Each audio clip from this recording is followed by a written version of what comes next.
Hello, I'm Kathleen Beeman and I will be showing and explaining how to safely handle a horse for trimming or shoeing.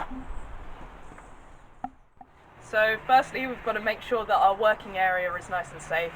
We don't want anything in the way. We want to make sure that it's a safe area to walk from the horse to the van and back, etc., without falling over, risking any injury, or even if the horse decides to break away, you don't want him knocking anything over. So you've got to make sure that the farrier is wearing the correct PPE, which is personal protection equipment. So first off, the chaps. Got to make sure you protect your legs, especially with nailing on. You don't want nails going into your legs. You've got steel toe cap boots.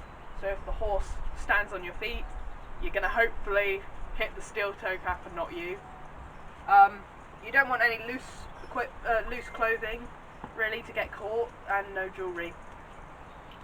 Also, when foraging, you want to have your safety glasses, just in case any scale comes up and hits you in the eyes.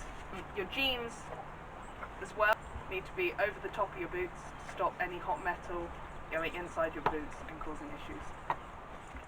So for trimming, we've got to make sure we hold the horse correctly. So, firstly, quick release knot, got to pull it straight out.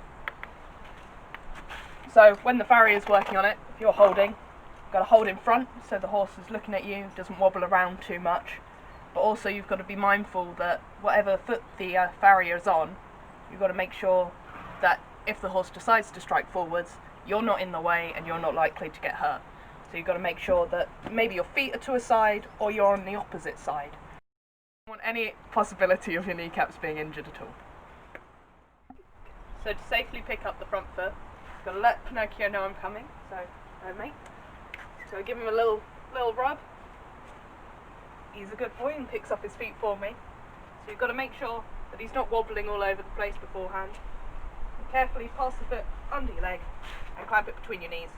Not too tight. You don't want to have his leg all the way out here. You want to angle your knees in so his joints are all in the right place and he's not upset about it and wants to put it down again.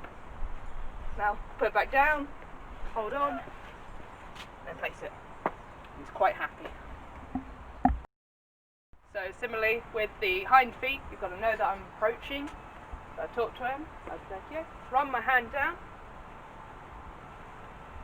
and carefully you've got to bring it with you, let him pick up his own foot, place it onto your knees for an angle, make sure it's comfy, your hand can be over their hock, makes things easier, so you can work, he's comfortable, you're not stood all the way out here, you're not stood that way, you're at a perfect place for his leg to be, so you can get on with your work, he's still comfortable.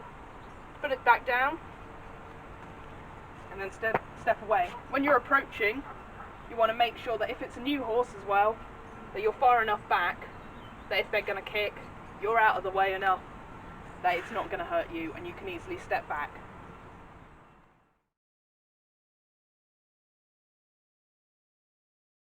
The angle of your knees, you want to make sure it's nice and secure, so you've got one leg behind.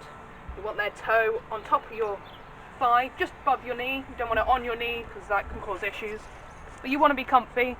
You want them to be comfy. You want to be able to move about and get everything you need done. And this is the perfect position to do so.